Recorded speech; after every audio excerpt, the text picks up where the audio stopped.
Ang trailer na ito ay rated H for honest. Sa nagdaan ng taon, nakita na natin si FPJ, Bong Revilla at Coco Martin bilang iconic Pinoy superhero. Ngayon, itong pelikula ay ahatol sa pinakabaduy sa lahat ng gampanin, Jerry Crabal. Hindi kailan mag-aari ang kasama. Sino akala nyo si Coco Martin? Hindi sila magkalapit. Ang Panday. Panoorin ang isang legacy sequel na malinaw na naganap din sa parehong kwento ng original ni FPJ. Alam ni Flavio na panandalian lang ito. Ipinasa niya sa kanyang anak ang balaraw para ipagpatuloy ang sinimulan. Kung saan sa kagalingan ng ninuno ng ating bida ay kay tamad naman mag-isip ng original na pangalan sa susunod na mga henerasyon. Buot ngayon anak, pangangalanan kitang Flavio. Pero hindi ito papaliwanag na ang hari ng kadilimang si Lizardo ay nagsisilbi naman sa mas mataas na demonyo.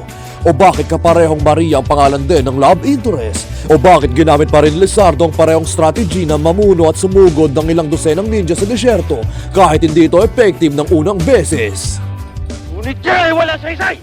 Sapagkat siya ay mga pangkaraniwang tao lamang! Dinggin nyo ito, para lang siyang patayin si FPJ ng ilang beses sa munod niya mga pelikula ay magandang ideya. Ang kadalabasan kasi noon ay may ride sa Zamboanga araw-araw. Tunghayan si Coco Martin sa kanyang daan na hindi lang maging aktor, producer, pero maging direktor. Sa kanyang style na pamadaliin ng lakbay na makuha niya ang balaraw para mag-iwan lang ng ilang space na misama ang mga katrabaho niya sa ilang eksena na wala namang kinalaman sa kwento. Sino ba yan? Eddie! Sino man ha? Eddie! Habang ang training na eksena ay kakaibang napunta sa bandang huling oras ng pelikula na may mga aksyon na kinompres sa isang Glock 9X evidential music video. May nasiksik na performance ng Pexman para itama ang punto na may nililigawan siya. Pexman, mamatay man. At ang huling laban kay Lizardo na mukhang naka-cosplay na vocalist ng The Cure habang nasa Creed music video.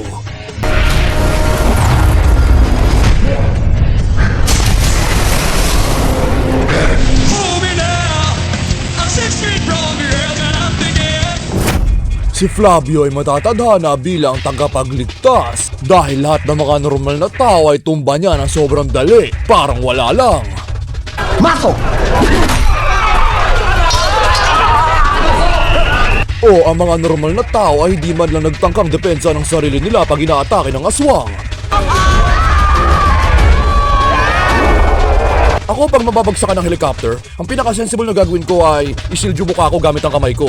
Alam kong walang kakwenta-kwenta na sabihin ko siya dahil mamamatay pa rin ako, pero ang movie na ito ay pwedeng mangbuhay ng mga namatay. Muling mabubuhay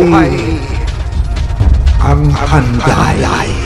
Kung may magic silang libro, sana sinulat na lang nila na lahat ng kadiliman dead, kabaitan panalo, pelikula tapos ng maaga.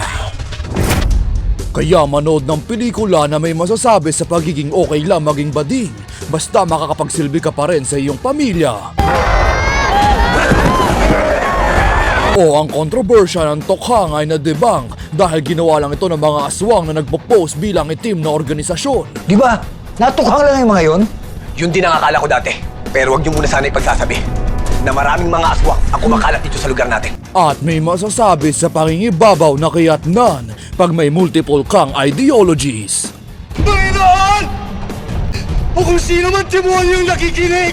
Kung sino man makakapagbigay buhay sa anak ko! At akong magpaalipin!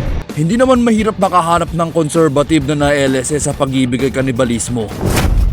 Starring Beach Meeting Thumbnail, Flora Romero, Tommy Wiseau, si Lolo Delfin, yun lang yung karakter niya.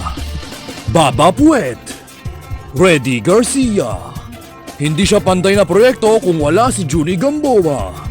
Undertaker ng Tax. Mga lola nyo kapag nakapanood ng AI-generated putikan sa mga FB Reels.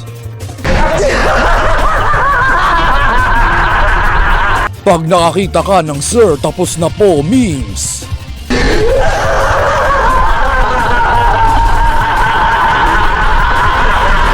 Hasahista ng Balaraw.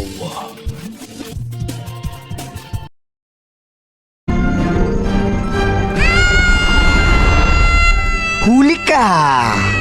Ang tagapagmana ng panday ay sa madaling sabi, kailangan pa maging terorista sa mundo ng mga engkantor para lang makuha ang Balaraw. Parang logic lang ng isang tagapagmana ng drug lord ay naging mayor ng Maynila. Sigurado nyo pang mag-subscribe para sa iba pang Honest Pinoy Trailers.